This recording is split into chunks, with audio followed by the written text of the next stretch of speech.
Saludos y bienvenidos nuevamente a su programa de Pan-Oncology Talks. Te habla Marcia Cruz Correa, gastroenteróloga oncóloga y miembro del equipo de investigación de Pan-Oncology.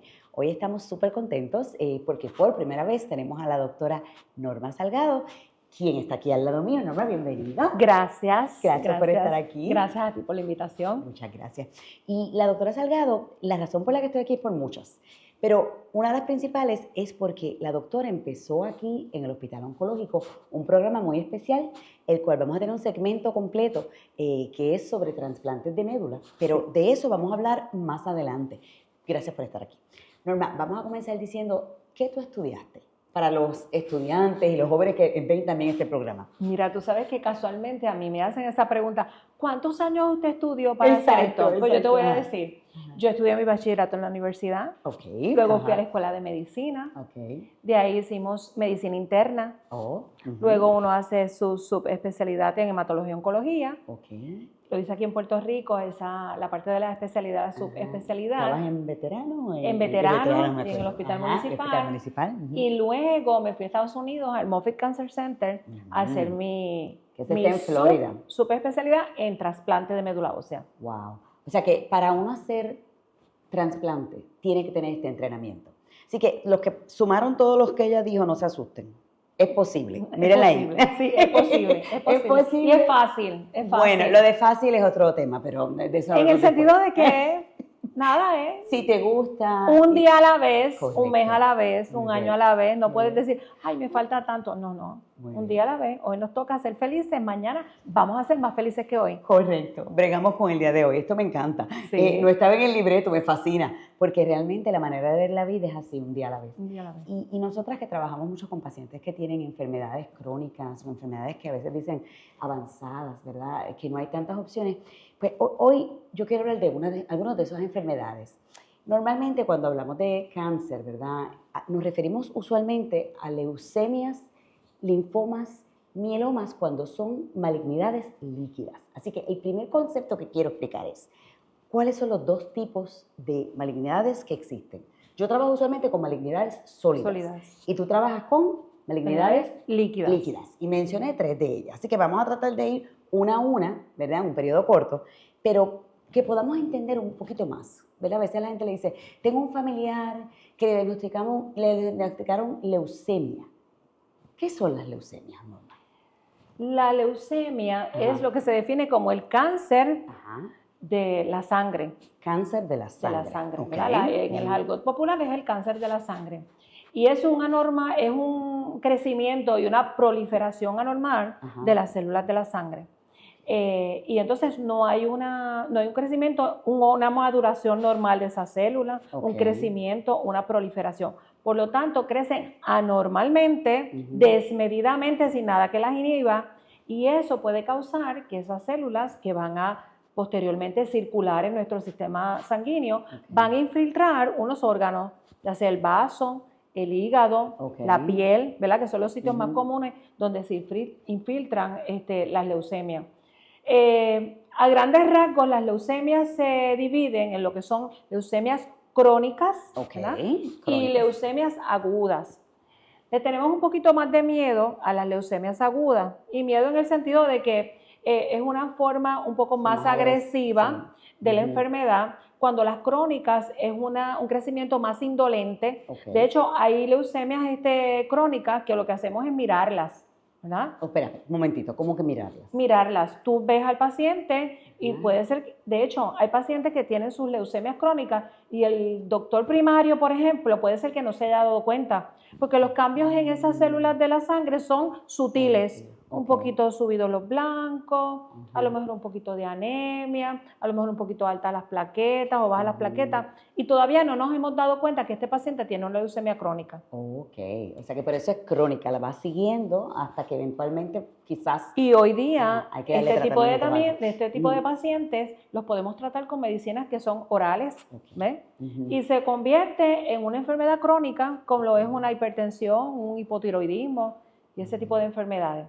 Las leucemias agudas como dicen en mi pueblo, es harina de otro costal. Costal, muy bien. ¿Sí? Okay. Crónicas versus agudas. Okay. Entonces, dentro de las agudas tenemos, obviamente, las leucemias agudas mielógenas, las leucemias agudas linfocíticas, y tenemos también leucemias híbridas. Hay otro tipo de leucemia.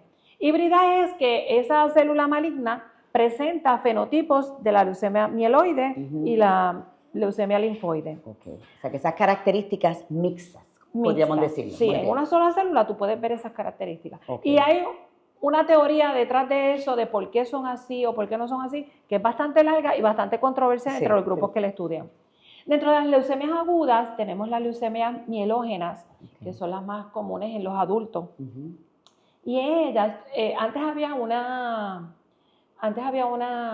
clasificación que las clasificaba en M0, M1, y todo era por lo que tú veías en el microscopio. Okay. Ay, mira, esta vacúola la tiene más grande, ahí tiene menos citoplasma, tiene Auer rocks, que son las inclusiones azulofílicas en el citoplasma, y casi siempre las describía por la morfología. Okay. Hoy en día sabemos que hay citogenética, hay estudios moleculares. Explica lo que es citogenética. Es la evaluación del DNA, del ¿verdad? DNA, lo evaluamos, que antes no podíamos hacerlo. El DNA, por lo general son 23 cromosomas de tu mamá, 23 cromosomas de tu papá, y se parean así bien bonitos, unas parejitas bien bonitas. Nos hemos dado cuenta que las leucemias, tanto como los linfomas, los mielomas, tienden a alterar ese material genético. Y cuando se altera ese material genético, esa enfermedad adquiere unas características propias de la enfermedad. Y eso nos puede indicar cuán agresiva va a ser la enfermedad, si va a responder a cierto tipo de quimioterapia o inmunoterapia, ¿verdad? Así que nos dan mucha información ese tipo de estudios que son ahora más avanzados, ¿verdad? ¿Quién los hace? Este diagnóstico, ¿cómo diagnosticamos estos pacientes? El diagnóstico de la leucemia se hace, por lo general, una biopsia de médula ósea. Y by the way, voy a hacer un paréntesis. Nosotros hicimos un video con la doctora que conocemos, Marieli Pérez Grau. Claro que sí. Y ella, lo vamos a poner aquí para que lo vean, ella nos habló de cómo hacemos la biopsia de médula ósea. Pues muy bien, volvemos con la doctora. Sí, pues por lo general, claro, hay veces que vemos hallazgos en el CBC de los pacientes, vemos células en maduras que están circulando, vemos una alteración en ese CBC, y entonces nos damos cuenta que este paciente puede tener algo como una leucemia, nada más con ver la morfología de ese CBC, de esa estudio de la sangre, ¿verdad? Que hacemos, la muestra hacemos en cualquier laboratorio de la comunidad. De hecho, hay veces que tú mandas a hacer un laboratorio y quien te alerta de que esta persona tiene inmaduros en periferia es la tecnólogo médico que está en la comunidad. Así que somos un equipo. Excelente. Así que básicamente el diagnóstico se hace así. Hay diferentes tipos de leucemias agudas, algunas son altamente curables, ¿verdad? Porque a veces pensamos en la palabra leucemia y decimos no tiene cura. Sí, y eso pues es importante. No es así. Aún las agudas, porque mencionaste ahorita, ¿verdad? Y nosotros las vamos a poner y hay unas características entre ellas. Por ejemplo, hay una que yo recuerdo que en mis tiempos de estudio era bastante famosa. Siempre me acuerdo que en paz descanse el doctor Baez me decía, chequéate si tiene Auer rocks, chequéate si tiene DIC. Si tiene DIC es una M3, es promielocítica, vamos a darle atra. Así. Pero el hombre nada más con ver el CBC, las inclusiones, el DIC, ya la clínica te dictaba por dónde iba el tratamiento. Sí, no había que esperar enviar la muestra a Estados Unidos para que alguien te dijera que tiene cromosoma whatever cambiado por otro. No, se hacía ahí. Ahí, porque era morfología. Claro. Tú hacías tu CBC, tu médula y morfológicamente tú veías y ya podías diagnosticar y tratar. Así que hay muchas de esas leucemias, de las leucemias agudas que podemos curar. Hay otra que tiene unas características como la que tiene megaloblastos, ¿verdad? Esa es la M7. Esa es una leucemia que es un poquito más difícil de tratar, responden pobre al tratamiento. Hay otras que son aumentos en eosinófilos, ¿ves? Esas son un poquito también difíciles de tratar, pero muchas de ellas podemos tratarlas, podemos curarlas y podemos hacer que tengan un tiempo libre de enfermedad bastante largo. Excelente. Así que eso fue un resumen de las leucemias. Vamos a hablar ahora de los linfomas. ¿Qué son los linfomas? Linfomas Es lo mismo. ¿Y cuán común son, verdad, en Puerto Rico? En Puerto Rico son bastante comunes. En Okay. Estados Unidos, bueno, linfoma se divide en dos grandes grupos. Dos grandes grupos, ¿ok? Hodgkin y non-Hodgkin. Okay. Dentro de los Hodgkin hay una incidencia, te voy a dar los números de Estados Unidos, de 8.800 casos anualmente. De esos mueren 900. Okay. ¿Sí? Okay. Y de los non-Hodgkin, tenemos más de 80.000 casos al año y se mueren alrededor de 20.000 pacientes de los que se diagnostican non-Hodgkin. En Puerto Rico el número se parece bastante en la proporción, o sea que es más común los non-Hodgkin que los Hodgkin. Porque Hodgkin es una enfermedad bimodal. Okay. Está en los extremos de la vida. Okay. Digo yo en los extremos, no tan extremos. De 15 a 40 años y más de 60 años. Okay. ¿Ves? Okay. Los non-Hodgkin lo puedes ver a lo largo de todo eso. Y aparte que dentro del non-Hodgkin hay muchos tipos de linfoma. Sí, Burkitt linfoma, que los vemos mayormente en los pacientes que tienen HIV. Okay. Large B-cell linfoma el linfoma es un poco más agresivo. Diffuse large B-cell linfoma, folicular linfoma que tienden a ser indolentes, pero que en el transcurso de su desarrollo de esta enfermedad, de su progresión, pueden transformar a un diffuse large B-cell linfoma. O sea que diffuse es peor que el folicular. Diffuse es un poquito más agresivo que el folicular. Okay. El folicular es indolente, es una escuela que lo mira y espera. De mirar y esperar. Casi como si fuera una leucemia crónica. Porque son indolentes, son indolentes. Hay una escuela que lo hace, hay otras escuelas que lo tratamos y si es un estadio 3B lo tratamos como si fuera un diffuse large B-cell linfoma y hasta si este paciente no responde, lo llevamos a trasplante. ¿Sí? Y de eso vamos a tener una sección completa. Antes de terminar, yo quiero que me nos digas a todos los que nos están escuchando, ¿qué son los mielomas? Hablamos de leucemias, linfomas y ahora vamos a los mielomas. ¿Qué son? Mieloma es un crecimiento anormal de unas células que nosotros tenemos en nuestro cuerpo que son parte de nuestro sistema inmunológico, como lo son los plasma cells.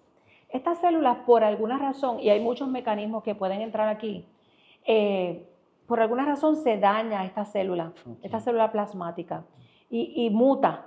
Por alguna razón, no se sabe la etiología exacta. Ambiente, radiación, cigarrillo, alcohol, solventes químicos, herbicidas. Dañan la célula plasmática. Y empieza este clono que se dañó, empieza a dividirse desmedidamente y estas células empiezan a producir, ellas producen inmunoglobulina. Que es lo que nos defienden. Pero esta célula está mutada, cambiada, dañada. Esta célula que produce no sirve. Así que tenemos a este paciente que tiene muchas inmunoglobulinas, tiene mucho IgG o IgM o IgA, depende de qué tipo de mieloma sea, pero no está haciendo nada, esa proteína no te está defendiendo, esa inmunoglobulina. Así que este paciente padece de infecciones recurrentes, ¿sí? Escuchen esto. Aumenta, si es un IgM, que es una molécula grande, aumenta la viscosidad del paciente, puede tener efectos de derrame, coágulos. Wow. Ese tipo riñón, ¿verdad? Me acuerdo que riñón es afectado porque la carga de proteína, el riñón no la puede manejar. Okay. Esto también se caracteriza esta enfermedad porque donde crece este cúmulo de células plasmáticas, hay no sé si se dice en español, una disrupción, un daño. Suena bien. Un daño en lo que es formar y romper hueso. Okay. Así que como hay daño en esta homeostasis, en este balance, pues entonces tenemos rompimiento de hueso. Y estos pacientes pueden debutar con fracturas patológicas. Así que casi siempre la triada de ellos es anemia, fracturas patológicas y fallo renal. Por las mismas inmunoglobulinas. Y para resumir, ¿verdad? A los que nos están escuchando, hablamos de las malignidades líquidas, ese es el primer concepto. La doctora habló de 3 tipos, ¿verdad? De condiciones, leucemias, linfomas y mielomas, ¿verdad? Mielomas. Para que el que esté escuchando sepa cómo reconocerlo. ¿Cuáles serían los síntomas más comunes a un paciente que tenga, cualquiera de estas enfermedades? Mira, un paciente de leucemia puede estar cansado, puede sangrar por las encías, hematomas visibles y fáciles de... Los famosos moretones. Sí, pueden debutar, si tienes esplenomegalia, porque unas de las leucemias debutan con esplenomegalia, puede tener dolor en el vaso, debilidad, cansancio, sudoraciones. Sí. Casi suena como uno que está en menopausia, pero no es eso. Para los que nos están escuchando, no es la menopausia. No. Son una serie de síntomas, pero hay que prestar atención. Claro. Hay personas que piensan que es que te estás poniendo mayor, o tienes un problema psicológico o familiar, o me estoy divorciando, cualquier otra cosa, y le atribuimos estos síntomas, porque fíjense que son bien inespecíficos. O sea, ¿cuánta gente no le da cansancio? ¿Qué debe hacer una persona que empieza con esos síntomas? Déjame decirte este cuento bien corto. Ajá. Mi mejor amiga, de un día para otro, amanece con un bump en el cuello. Y en menos de una semana eso le creció así. Ay, no me digas. ¿Qué era? Un linfoma. Así que tenemos que estar pendientes también a esas señales que da nuestro cuerpo, ¿verdad? Sí. Si tienes alguna masita. Sí, una masa. La mayoría de los pacientes van, mira, yo tengo como una bolita aquí. Doctor, ¿qué es esto? Así que linfoma se caracteriza por eso. Los médicos primarios son los que van a ver a este paciente. Eso es así. Hay que estar consciente, hay que saber que síntomas nuevos hay que explorarlos. Aún el cansancio, ¿verdad? Uno cuando trabaja mucho podemos tener cansancio. Sí, pero el cansancio que no mejora después que uno descansa. Ese es el que hay que alertar. Así que visita al médico primario, se hace una prueba de sangre. Fíjense que la doctora dijo que hasta un CBC, que eso es la prueba más sencilla. Nos puede dar información de si este paciente tiene o no leucemia. Muy bien. Cuando un CBC uno lo ve y algo no anda bien, uno empieza a indagar bajo hemoglobina. Le hace un workup para anemia. ¿No tiene anemia? ¿Por qué tiene baja hemoglobina? ¿Tiene mieloma? ¿Qué otras características puede tener este paciente? O sea, que tan sencillo como ir al médico y hacerse una prueba tan sencilla como un CBC. Sí, que son pruebas de discernimiento. Claro. Voy a dejarlos ahora con el deseo de saber mucho más, porque la doctora Norma Salgado, que es miembro de la facultad del Hospital Oncológico, también del Hospital en Caguas, el Hospital Pavía Caguas, hematóloga oncóloga y experta en trasplante, los voy a dejar con este deseo de saber un poquito más y la próxima vez vamos a hablar sobre el trasplante de médula ósea. Claro que sí. Muchas gracias por estar aquí. A mí me gusta siempre brindar con los invitados que están conmigo, brindamos por tu salud. Así que salud. Salud. Gracias para Oncology, la ciencia más avanzada para su salud.